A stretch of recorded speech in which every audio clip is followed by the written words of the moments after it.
A mí me han dado esta semana muchos palos con este tema. Qué casualidad que los palos han venido desde la política y nunca desde los ciudadanos. Desde la ciudadanía me han llegado muchas, no digo felicitaciones, pero sí muchos apoyos para decir, la gente no entendemos que una persona que esté aforada por el hecho de tener un cargo público, lo esté también en su vida privada, no lo entiende. ¿Te podemos cambiar la norma para que el aforamiento se limite exclusivamente a tus intervenciones como cargo público? Yo creo que eso lo puede entender, llegar a entender todo el mundo.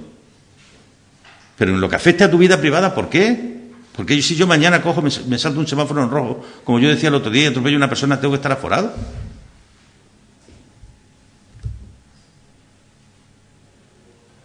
Porque algo que no es un privilegio, sino un derecho del elegido, en la sociedad de hoy, que tanto está cambiando, se convierte en un privilegio. Pero si lo estamos viviendo todos los días. Yo tomé decisiones gobernando que hoy no tomaría nunca, porque se toman en un contexto social que ha cambiado absolutamente. Entonces, cuando tú descontextualizas tus decisiones, claro, cuando se tomaron estas decisiones en unos momentos, o la doctrina del aforamiento, de la institución del aforamiento en España, se tomó en unos momentos en los que la realidad de la sociedad era otra.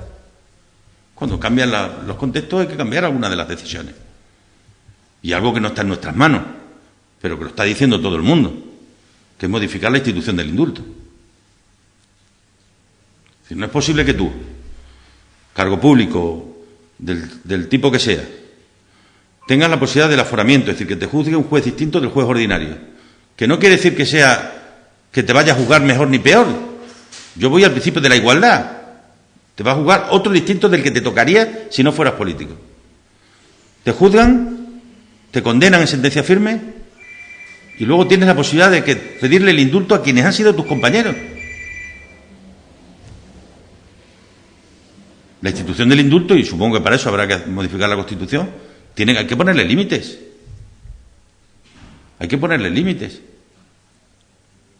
Y un límite tiene que ser los que hayan venido a la política a enriquecerse.